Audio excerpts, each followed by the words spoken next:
जब इस्राएली मिस्र देश से याकूब के वंशज विदेशी भाषाओं के पास से निकल आए, तब यहूदा प्रदेश प्रभु का पवित्र स्थान बन गया। इस्राएल प्रदेश उसका राज्य हो गया। प्रभु यीशु मसीह का अनुग्रह, परमेश्वर का प्रेम और पवित्र आत्मा के सहभागिता आप सबके साथ हो। प्रभु यीशु में प्रिय भाई और बहनों, फिर एक बार आप सबका इस ऑनलाइन सर्विस में स्वागत है। आप सब अपने परिवारों के साथ बैठकर इस आराधना में भाग ले रहे हैं, यह हमारी विश्वास है। और आपको कोई सजेशंस इसके बारे में देना है तो आप लोग हमें दे सकते हैं। आइए हम लोग प्रार्थना करते हैं। सर्वशक्तिमान परमेश्वर, आपके सन्मुख सबके हृदय खुले हैं। आप सबके अभिलाषाओं को जानते हैं और आपसे कोई भी भेद छिपा नहीं है।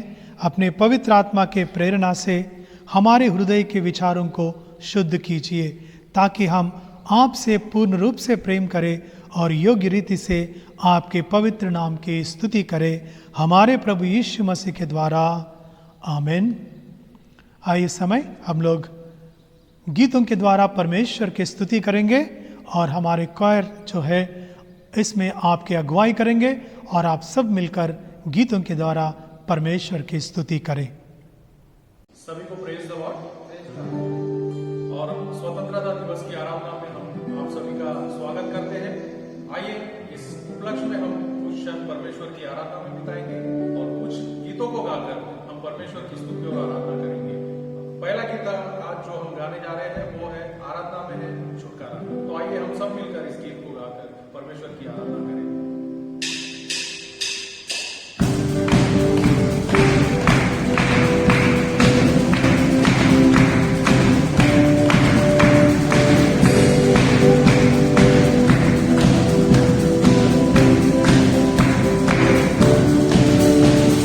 Hallelujah.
गीत में हमने कहा कि आराधना में हमें छुटकारा मिलता है, आराधना में हमें चंगाई मिलती है और हमें आत्मिक मुक्ति की आवश्यकता है, आत्मिक चंगाई की हमें आवश्यकता है और वो हम इस गीत के द्वारा जाहिर करने जा रहे हैं।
आज पवित्र आत्मा के अवतरण पर्व के पश्चात 10वां रविवार है और इसके लिए ठहराया गया विशेष प्रार्थना।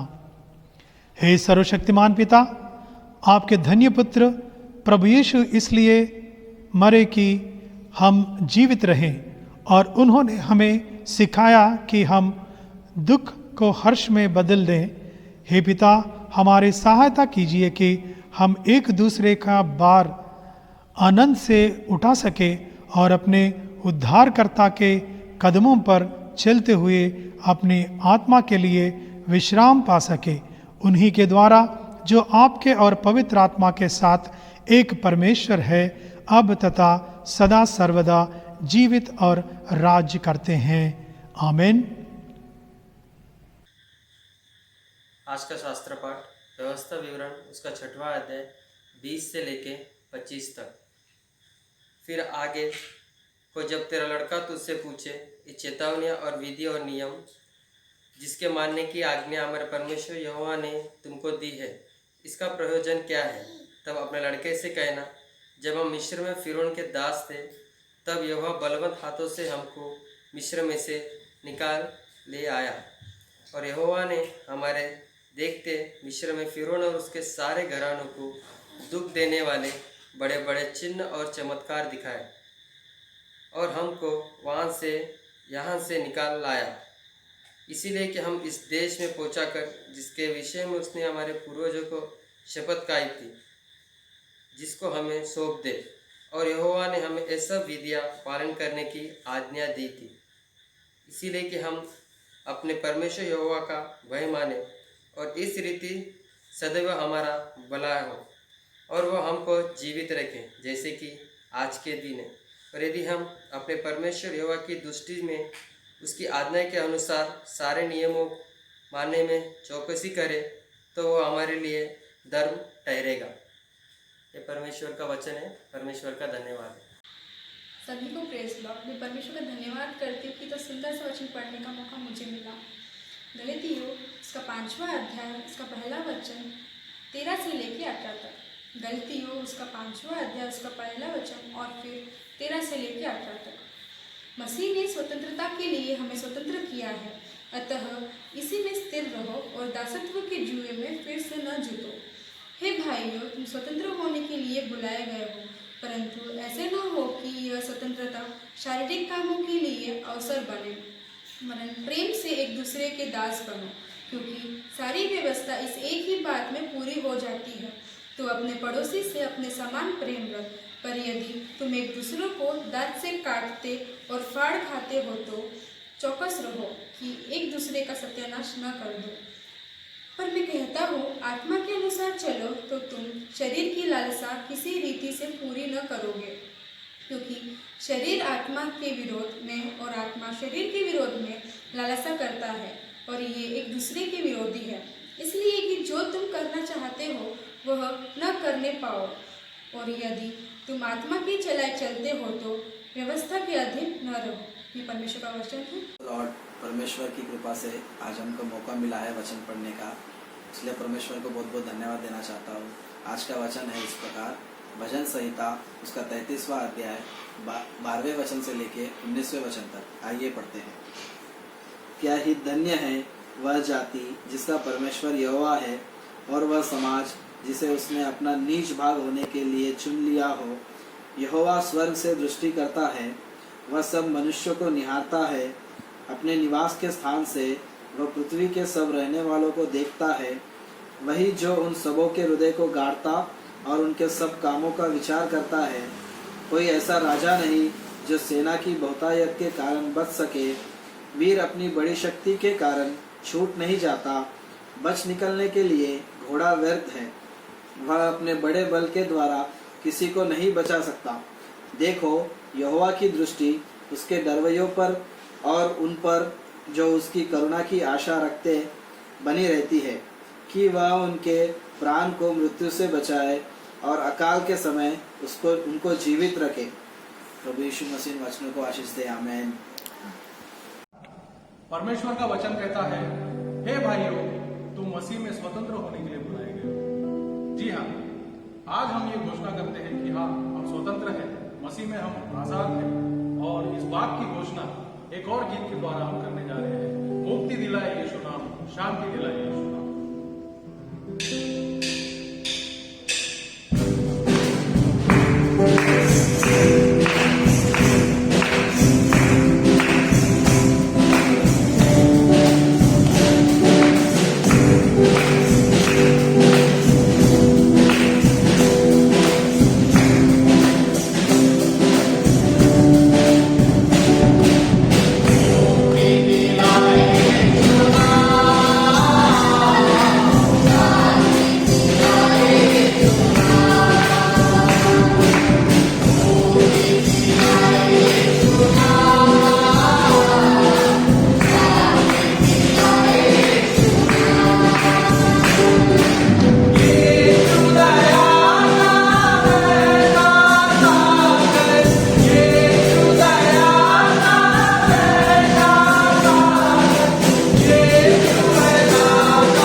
लूका उसका 22वां अध्याय 24 से लेकर 27 तक। उनमें यह वाद विवाद भी हुआ कि हम में से कौन बड़ा समझा जाता है। उसने उनसे कहा, अन्य जातियों के राजा उन पर प्रभुता करते और जो उन पर अधिकार रखते हैं वह उपकारक कहलाते हैं। परंतु तुम ऐसा ना होना, वरन जो तुम में बड़ा है वह छोटे की नाई, और जो प्रधान है वह सेवक की नाई बने। क्योंकि बड़ा कौन है, वह जो भोजन पर बैठा है या वह जो सेवा करता है? क्या वह नहीं जो भोजन पर बैठा है? पर मैं तुम्हारे बीच में सेवक के नाई हूँ। यह परमेश्वर का वचन है। परमेश्वर का धन्यवाद। प्रियो, आइए संदेश सुनने के पहले प्रार्थना करते हैं। सर्वशक्तिमान ईश्वर, फिर एक बार हम आपके सन्मुख आते हैं। आपके संदेश सुनने के लिए हम उत्सुक हैं। आपके पवित्र आत्मा की अगुवाई हमें चाहिए, ताकि बोलने में और सुनने में आप हमें अगुवाई करें। प्रभु के नाम में आमीन। हम लोग ने कल स्वतंत्रता के दिवस मनाए हैं। 74th इंडियाज़ इंडिपेंडेंस मनाए हैं, यानी 74th आज़ादी के दिवस हम लोग मनाए, और बड़ी खुशी के साथ में इस राष्ट्रीय त्यौहार को मनाया जाता है। और उसी दिन हम सब जानते हैं कि जो लोग इस स्वतंत्रता के लिए, आज़ादी के लिए कुर्बानी दिए, उन लोगों की याद हम लोग करते हैं। और आज हम लोग जब आराधना कर रहे हैं, आज़ादी और गुलामी, मसीह के दृष्टिकोण क्या है? मसीह के दृष्टिकोण से देखा जाए तो यह आज़ादी या गुलामी किस तरह क्रिस्ती जीवन को प्रभावित करते हैं, और इस बात को जानना बहुत इम्पॉर्टेंट भी है हमारे विश्वास के लिए। एक दिन एक टीचर, जो बड़ी मॉडर्न टीचर थी और बहुत सारे पुरानी बातों में विश्वास नहीं रखने वाली, और वो अपने क्लास जब शुरू किए तो बच्चों से ये बात कही कि आप मेरी बात सुनने की आवश्यकता नहीं है अगर आपकी इच्छा नहीं रहते। आप अपनी इच्छा से, आप अपने स्वतंत्रता को इस्तेमाल करते हुए सभी बातें इस क्लासरूम में करें। आप जो चाहते हैं वो करें, आप जैसे चाहते हैं वैसे आपकी पढ़ाई भी कर सकते हैं, क्योंकि हम लोग स्वतंत्रता में विश्वास रखने वाले लोग हैं। कुछ समय के बाद, कुछ दिनों के बाद, उस टीचर ने यह पाए कि पूरे क्लासरूम बहुत प्रॉब्लम में आए हैं, समस्या में आ चुके, अराजकता फैल गई है, एक दूसरे के साथ मारपीट कर रहे हैं, बहुत गड़बड़ी हो रही है और कंप्लेंट भी हो गई ऊपर तक। तो फिर एक बार सोचने लगी कि मैं बच्चों को तो स्वतंत्रता में रहने के लिए कहा, तो ये क्यों मारपीट हो रही है? तो इस बात को उसने समझी उस घटना से कि स्वतंत्रता एक का नहीं, परंतु क्लासरूम में जो 60 बच्चे हैं उन सब के स्वतंत्रता की बात है। तो हर व्यक्ति अपने अपने तरीके से उस स्वतंत्रता को इस्तेमाल करना चाहते हैं। प्रिय भाई और बहनों, वही होता है। अगर हम लोग स्वतंत्रता को इस तरह समझते हैं, मैं जो चाहता वैसे करूं, जहां चाहे वहीं करूं, किसी के साथ में भी वैसे करूं, और मैं अपने तरीके से अपने ज़िंदगी को बिताऊं, सही बात है, ये आपके अधिकार भी है और आप ऐसा कर सकते हैं। परंतु आप कोई जंगल में, कोई ऐसे जगह पे नहीं रह रहे जहाँ पे कोई इंसान नहीं रहते हैं, और आप अपनी इच्छा के अनुसार कैसे अपने स्वतंत्रता को इस्तेमाल कर सकते हैं। जॉन स्टुअर्ट मिलर, जो ग्रेट फिलासफर है 19वीं शताब्दी के, और उन्होंने स्वतंत्रता के परिभाषा इस तरह बताया। उन्होंने कहा कि हम उसे स्वतंत्रता के नाम देते हैं जिसमें एक व्यक्ति अपने खुशी के लिए अपने तरीके से काम करते हुए आगे जाए, और यह तब तक ही सही माना जाएगा जब तक किसी और को तकलीफ और नुकसान ना हो। कितनी सुंदर बात है।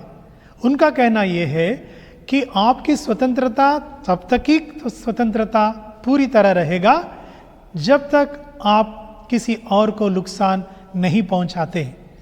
इसका मतलब है आपको अपने स्वतंत्रता को इस्तेमाल करते हुए दूसरे का जो स्वतंत्रता है उसका भी आदर आपको करना पड़ेगा।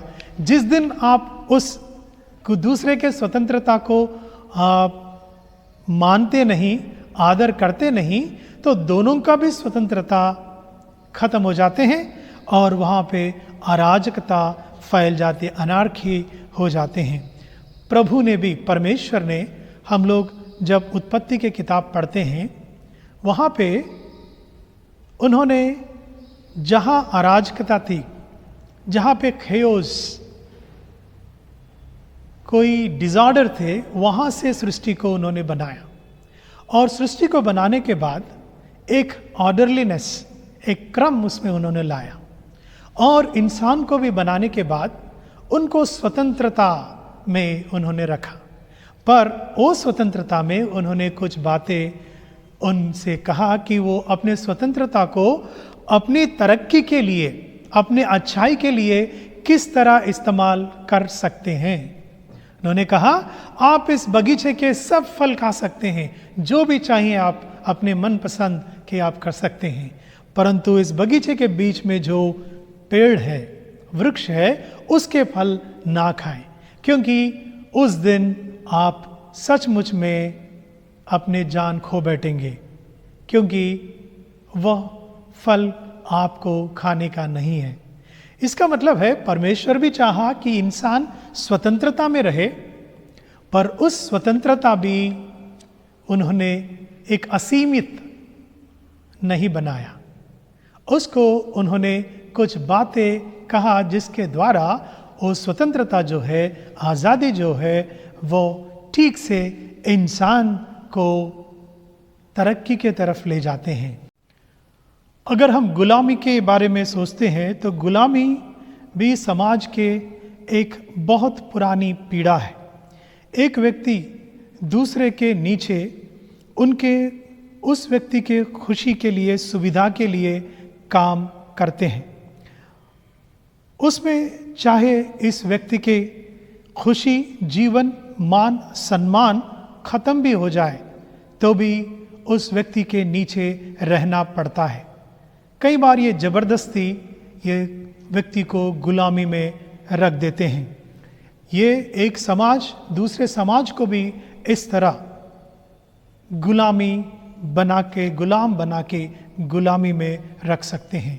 और हमारे जो भारत के अपने संस्कृति में जो कास्ट सिस्टम है, जिसको हम बोलते कि जाति वेद, और उसमें कुछ जिसको कहते हैं कि ये नीच जाति के हैं, और उन लोगों को जो so called high caste people ने उनको गुलाम बना के रखे हैं। और उन्होंने कहा आपके जो काम ही ये है कि इनके नीचे रहकर इस तरह की काम आपको करना है जो वो इंसान करने के लिए तैयार नहीं होते, जो बदबूदार काम और जो गंदा काम इन लोगों से करवाते थे, उनको बंदी बनाकर रखते थे। और इसके खिलाफ कई साल, हजारों साल इसके खिलाफ लड़ाई हुई और आज कई हद तक हम लोग इसमें तरक्की पाए हैं और we have won the battle. परंतु जब हम कहते हैं कि ये गुलामी जो है वो इस तरह की गलत बात है, एक सामाजिक पीड़ा है, तो परमेश्वर का क्या कहना है? परमेश्वर कभी गुलामी को नहीं बनाया। जैसे उन्होंने स्वतंत्रता को इंसान के लिए एक गिफ्ट के रूप में दिया है, पर गुलामी में इंसान को वो नहीं चाहते कि वो रहे। और उन्होंने गुलामी के व्यतिरेक इंसान को लड़ने के लिए तैयार किया है।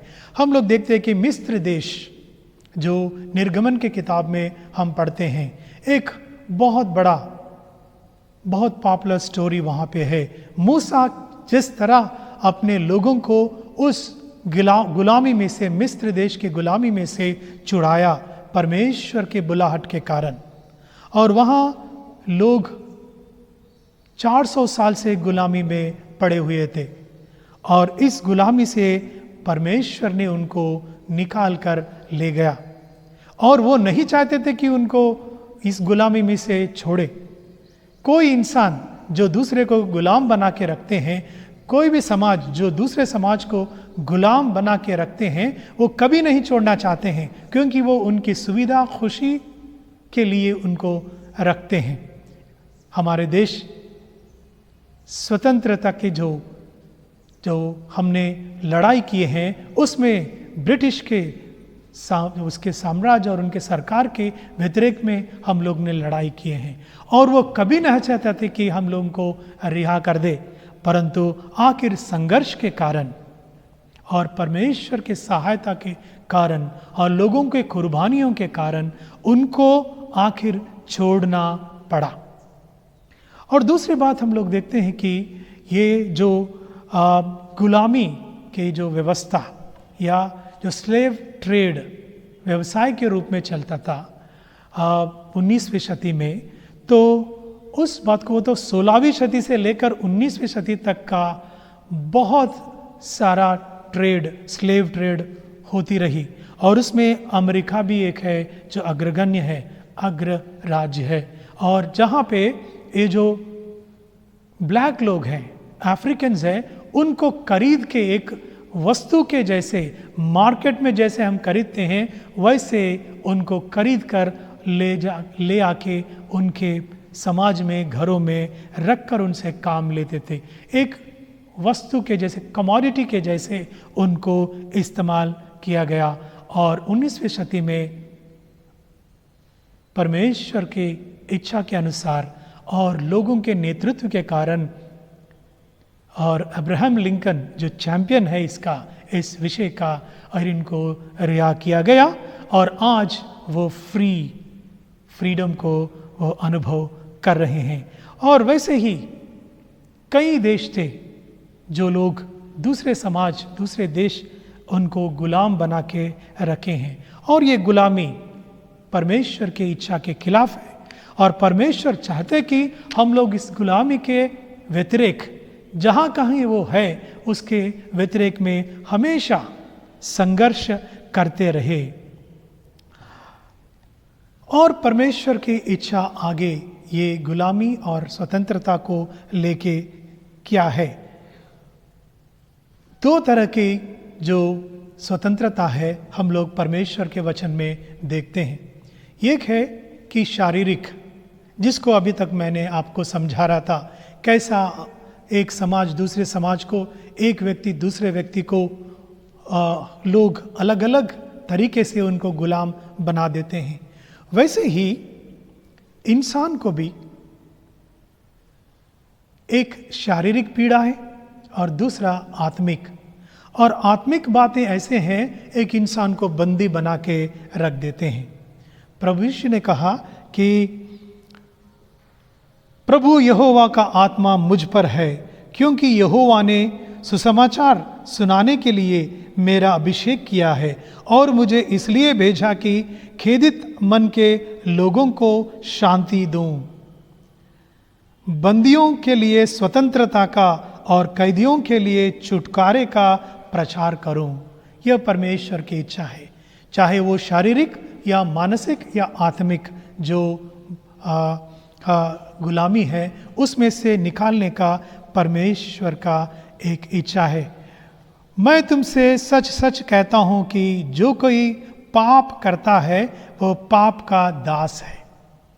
ये जो आत्मिक गुलामी जो मैं कह रहा था कि हम लोग जिसमें विश्वास रखते हैं, परमेश्वर का वचन कहते हैं, जो यूहन्ना रचित सुसमाचार उसका 8वां अध्याय 34वां वचन में, मैं तुमसे सच सच कहता हूं कि जो कोई पाप करता है वह पाप का दास है। किसी ने कहा हम लोग ट्रिनिटेरियन जो विषय है उससे बंदी है, और वो क्या है? वो एक है कि पाप, शैतान और सेल्फ, जो जिसके व्यतिरेक में हमें लड़ाई करना पड़ता है। और यहाँ पे लिखा हुआ है कि जो कोई पाप में रहते हैं वो उसके गुलाम बन जाते हैं, क्योंकि वो पाप के कारण वो जो नहीं करना चाहिए परमेश्वर के व्यतिरेक में, समाज के व्यतिरेक में और खुद के व्यतिरेक में और परिवार के व्यतिरेक में करते रहते हैं। हम लोग लूका रचित सुसमाचार उसके 22वां अध्याय एक बार हम पढ़ेंगे। वहाँ पे कुछ बातें ऐसे 22वां अध्याय 24वें वचन से हम लोग पढ़ते हैं।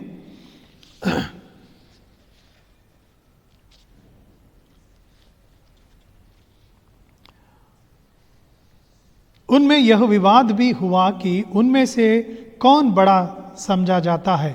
उसने उनसे कहा, अन्य जातियों के राजा उन पर प्रभुता करते हैं और जो उन पर अधिकार रखते हैं वे उपकारक कहलाते हैं, परंतु तुम ऐसे ना होना, वरन जो तुम में बड़ा है वह छोटे के समान और जो प्रधान है वह सेवक के समान बने। क्योंकि बड़ा कौन है, वह जो भोजन पर बैठा है और वह जो सेवा करता है, क्या वह नहीं जो भोजन पर बैठा है? परंतु मैं तुम्हारे बीच में सेवक के समान हूँ। यहाँ पे प्रभु चाहता है कि हम लोग इस गुलामी से निकलकर जो पाप और शैतान जो परमेश्वर के व्यतिरेक में काम कर रहे हैं और हमें जीवन से मृत्यु को तरफ ले जा रहे हैं, जो परमेश्वर का इच्छा है कि हमें जीवन और भरपूर जीवन देने का। हम लोग यूहन्ना रचित सुसमाचार उसके 10वें अध्याय में पढ़ते हैं कि मैं जीवन और उसको भरपूरी से देने के लिए आया हूँ, और उस बात को वह ख़त्म करने के लिए शैतान काम कर रहे हैं, अलग अलग प्रयत्न कर रहे हैं। अगर हम उनके अधीन हो जाते हैं तो हम इस गुलामी में फंस जाते हैं। और किस तरह इस बात को हमें करना है कि किस तरह इसमें से हम लोग निकल सकते हैं। परमेश्वर ने कहा कि उन्होंने हम में ऐसा आत्मा रखा। हम लोग इस बात को एक बार पढ़ते हैं, गलतियों के पत्री उसका 5वां अध्याय। मसीह ने स्वतंत्रता के लिए हमें स्वतंत्र किया है। और 13वें वचन में ऐसा है कि हे भाइयों, तुम स्वतंत्र होने के लिए बुलाए गए हो, परंतु ऐसा ना हो कि यह स्वतंत्रता शारीरिक कामों के लिए अवसर बने, वरन प्रेम से एक दूसरे का दास बनो। यहाँ पे उनका कहना ये है कि हम बुलाए गए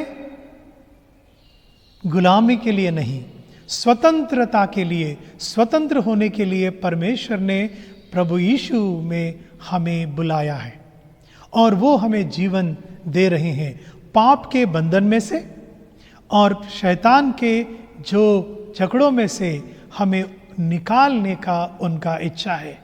और हमको भी परमेश्वर के सेवक बन के उनके बात सुन के उन्होंने जो आत्मा हमें रखा है, जो हम लोग रोमियों के पत्र उसके 8वां अध्याय में पढ़ते हैं कि उन्होंने ऐसा आत्मा हमें हमारे जीवन में रखा है जो आत्मा हमें हर बार हर समय हमें रिहा कर देते हैं।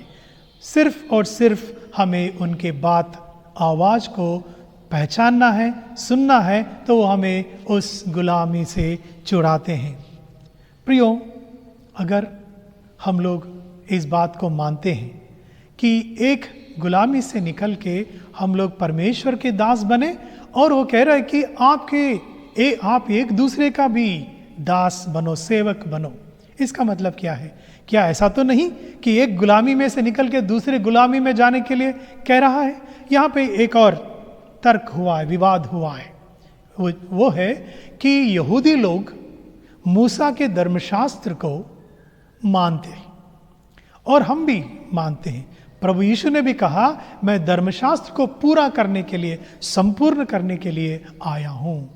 परंतु वो नियम जो है वो हमारे ऊपर में ऐसा ना बने कि हमें शोषित करे और हम शोषित हो जाएं और गुलामी का अनुभव करें। वो हमें जीवन देना चाहिए। इसलिए उन्होंने कहा कि अभी जो कोई प्रभु यीशु में है उनको धर्मशास्त्र के नियमों से भी उनको छुटकारा मिल गए हैं। इसका मतलब है कि क्या हमने धर्मशास्त्र जो है मूसा के उसको पूरा नहीं कर रहे? पूरा कर रहे हैं, परंतु स्वतंत्र होके इच्छा के अनुसार हम लोग उसको पूरा कर रहे हैं। इसका मतलब है कि अभी हम लोग माने ना माने, हमारी इच्छा हो ना हो, हम इस बात को एक बोझ समझ के कर रहे थे। पर अभी प्रभु यीशु ने हमें उसमें से स्वतंत्र किया है, तो हम उसको इच्छा के अनुसार उस धर्मशास्त्र को खुशी से पूरा करने के लिए तैयार है।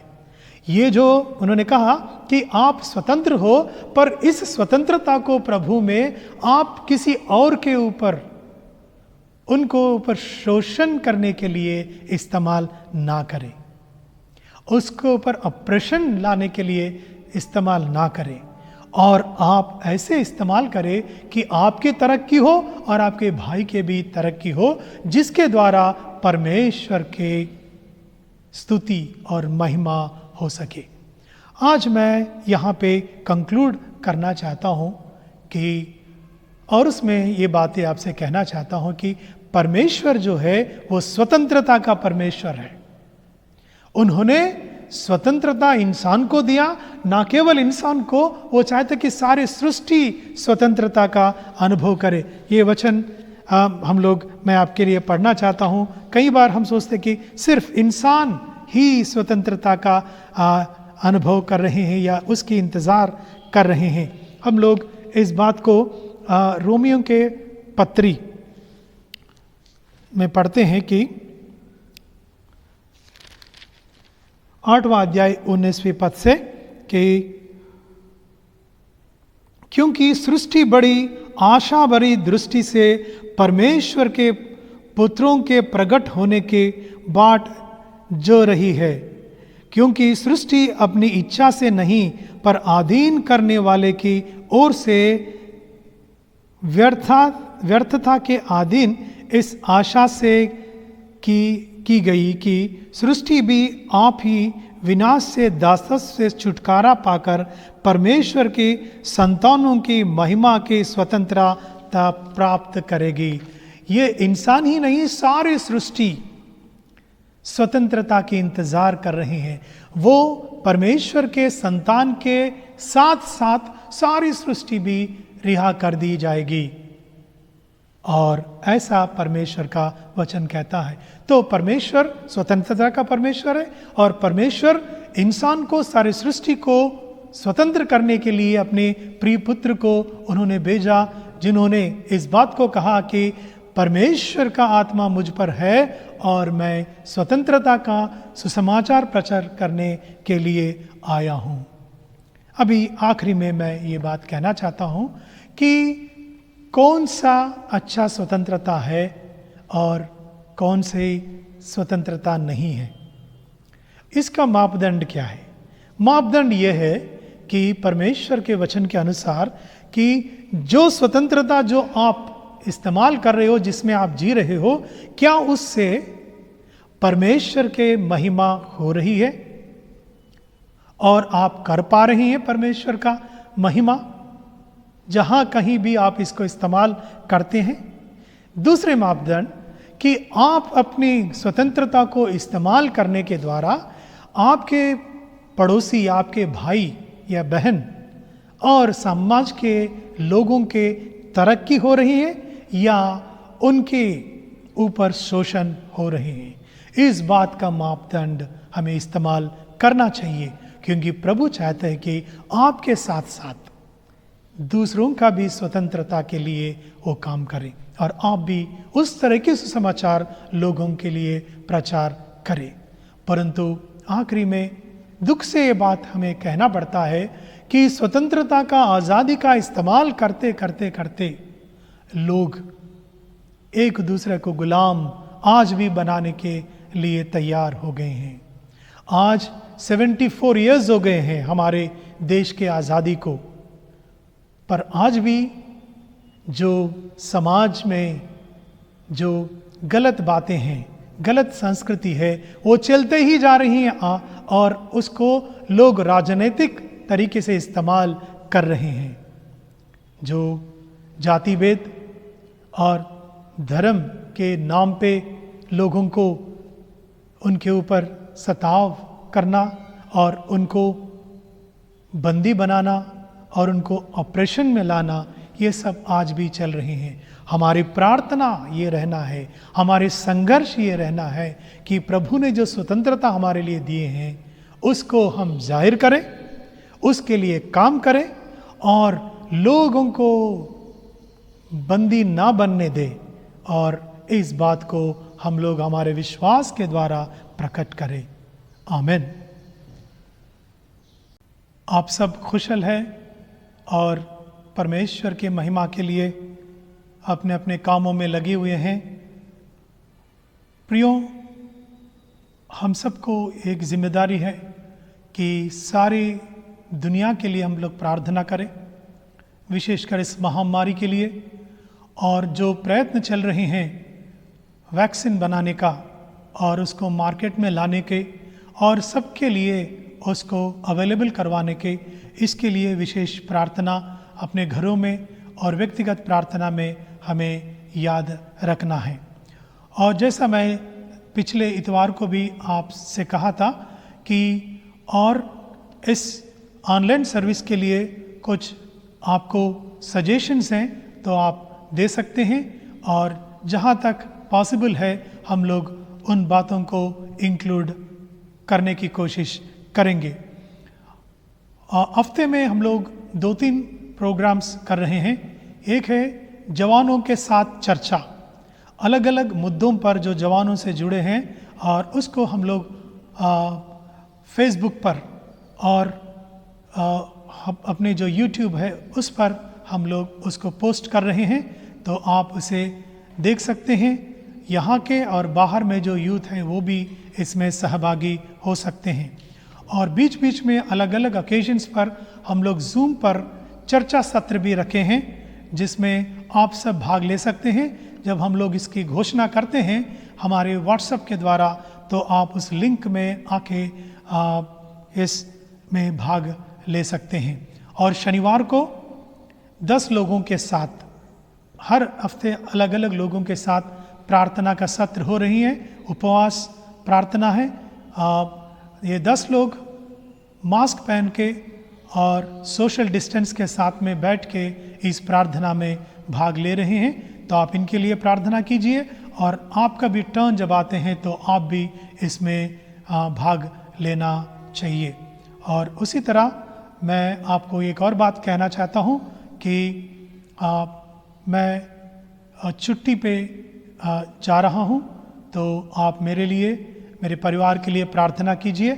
मैं 2 हफ्ते के बाद फिर वापस आऊँगा, तो आप सब प्रार्थना में लगे रहिए। और कोई इमरजेंसीज के लिए हम लोग कुछ अरेंजमेंट्स, पैस्टरल अरेंजमेंट्स कर रहे हैं, और आप मुझसे फ़ोन पे संपर्क कर सकते हैं, सेक्रेटरी जयराज तांड्रा से, या ट्रेजरर के साथ में, इजराइल मंत्री, उनके साथ में भी आप संपर्क में रह सकते हैं।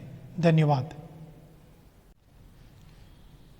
इस समय हम दान के लिए एक गीत होगी, और दान आप अपने परिवार में एक एनवलप में सभी सदस्य उसमें डाल के रख सकते हैं, और आप खुद या अपने कलीसिया के कर्मचारी अनिल जॉन के द्वारा यहाँ पहुँचा सकते हैं।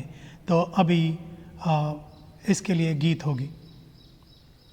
दोस्तों, जिस देश में हम रहते हैं वो भारत देश है, और इस भारत देश के तिरंगे को हम सलाम करना चाहते हैं। और साथ ही साथ मसीह यीशु को, जिसने हमें पापों से आज़ादी दी है, उसके नाम का झंडा भी आज हम साथ में इस गीत के द्वारा हम फहराना चाहते हैं। और इस तिरंगे को लेकर हम इस गीत को इस गीत को गाने जा रहे हैं, और मसीह के झंडे को हम फहराने जा रहे हैं।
समय हम लोग जो दान ली गई उसके लिए, जो लोग पिछले हफ्ते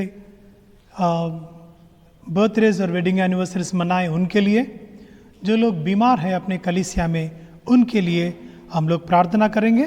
और उसी तरह आने वाले हफ्ते में जिनके बर्थडेज हैं वो भी मैं पढ़ना चाहता हूँ।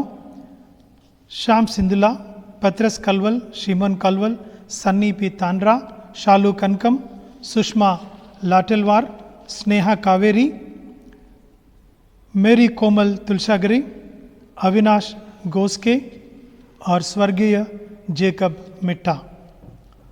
आइए हम लोग प्रार्थना करते हैं। सर्वशक्तिमान ईश्वर, हम आपको धन्यवाद देते हैं। आप हमारे दाता हैं, इस जीवन का स्रोत है।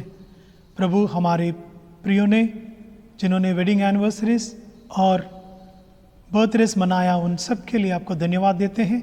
जो साल उनके जीवन में आई हैं उसमें आपकी इच्छा पूरा करने के लिए और वो सुखमय जीवन शांति से बिताने के लिए आप सहायता करें। उसी तरह प्रभु, जो लोग हमारे कलीसिया में बीमार हैं उनके लिए प्रार्थना करते हैं।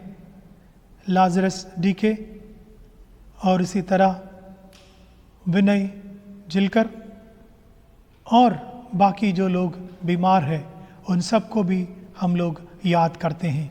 और प्रभु, विशेषकर इस इलाके में और गुगुस में जो लोग इस कोविड-19 के पीड़ित हैं उन सबको भी हम लोग आपके पास ले आते हैं। प्रभु, इस समय जो दान हमने लिए हैं उसके लिए भी आपको धन्यवाद देते हैं। जो आपने हमारे जीवन में दिया उसमें से ही हम आपको भेंट चढ़ाए हैं। प्रभु, हमारे जीवन इसके द्वारा आशीर्वादित हो जाए। प्रभु के नाम में प्रार्थना हम मांगते हैं, आमीन। इस समय हम लोग परेत निवेदन में जाएंगे और परेत निवेदन में सभी बातों के लिए, विशेषकर कोविड-19 और इससे बीमार ग्रस्त लोगों के लिए प्रार्थना करेंगे। सभी को प्रेज द लॉर्ड। आइए हम परित निवेदन की ओर जाते हैं। हम समस्त मानव जाति के लिए प्रार्थना करें और अपनी प्रार्थनाओं को प्रभु यीशु मसीह के निरंतर निवेदन के साथ अर्पित करें। हे पिता, हम प्रार्थना करते हैं कि समस्त संसार में न्याय और शांति स्थापित हो और प्रत्येक व्यक्ति भरपूर जीवन प्राप्त करे। हे दयावान प्रभु, हमारी प्रार्थना सुनिए। उन सब लोगों के लिए जो इस गांव नगर में रहते हैं, उन सब बातों को दूर करने के लिए जिससे आपसी फूट और झगड़े होते हैं, और हमारे देश में सच्ची एकता की बढ़ती के लिए हे दयावान प्रभु, हमारी प्रार्थना सुनिए। उन सब लोगों के लिए जो कृषि, उद्योग अथवा व्यापार में लगे हुए हैं, सब मजदूरों और कारीगरों के लिए और उन सब के लिए जो हमारे देश की रक्षा करते हैं, हे दयावान प्रभु, हमारी प्रार्थना सुनिए। अध्यापकों और छात्रों, वैज्ञानिकों, लेखकों और कलाकारों और उन सभी व्यक्तियों के लिए जो अन्य लोगों के विचारों और भावनाओं को प्रभावित करते हैं, हे दयावान प्रभु, हमारी प्रार्थना सुनिए। उन सब लोगों के लिए जो दुखी है, बेरोजगार है, भूखे प्यासे है, दरिद्र और दलित है, बीमार और मरणासन है, और उन सभी व्यक्तियों के लिए जो ऐसे लोगों की सेवा और सहायता करते हैं, हे दयावान प्रभु, हमारी प्रार्थना सुनिए। हमारे तथा अन्य देशों के सभी शासकों के लिए, विशेषकर हमारे राष्ट्रपति, प्रधानमंत्री, इस राज्य के राज्यपाल और मुख्यमंत्री और उनके लिए भी जो लोगों पर किसी प्रकार का अधिकार रखते हैं, हे दयावान प्रभु, हमारी प्रार्थना सुनिए। संपूर्ण मसीह समाज की एकता और मेल मिलाप के लिए और समस्त संसार में उनकी अगुवाई और सेवा कार्य के लिए, हे दयावान प्रभु, हमारी प्रार्थना सुनिए। भारत में आपकी समस्त कलीसिया के लिए, उसकी परिषदों तथा अगुओं, विशेषकर हमारे प्रमुख धर्माचार्य, दक्षिण भारत की कलीसिया के प्रमुख धर्माचार्य और मार्थोमा कलीसिया के मेट्रोपॉलिटन, हमारे धर्माचार्य, बिशप, हमारे पुरोहित और आपकी कलीसिया के सब अन्य धर्म सेवकों के लिए, कि वे सच्चाई और लगन के साथ आपकी सेवा करें। हे दयावान प्रभु, हमारी प्रार्थना सुनिए। यह वर दे कि हम आपके उन सभी भक्तों के साथ जिन्होंने आपके अपने जीवन में सच्चाई से आपकी सेवा की है, हम भी आपके राज्य के शाश्वत आनंद में सहभागित हो सके। हे दयावान प्रभु, हमारी प्रार्थना सुनिए। आइए हम सब मिलकर कहते हैं, हे स्वर्गीय पिता, अपने राज्य को शीघ्र प्रकट कीजिए और अब हमारी इन प्रार्थनाओं को सुनिए। हम आपके पुत्र, हम अपने प्रभु और उद्धारकर्ता यीशु मसीह क्रिस्त के नाम से यह मांगते हैं। आमीन। आइए हम लोग प्रभु के प्रार्थना कहेंगे।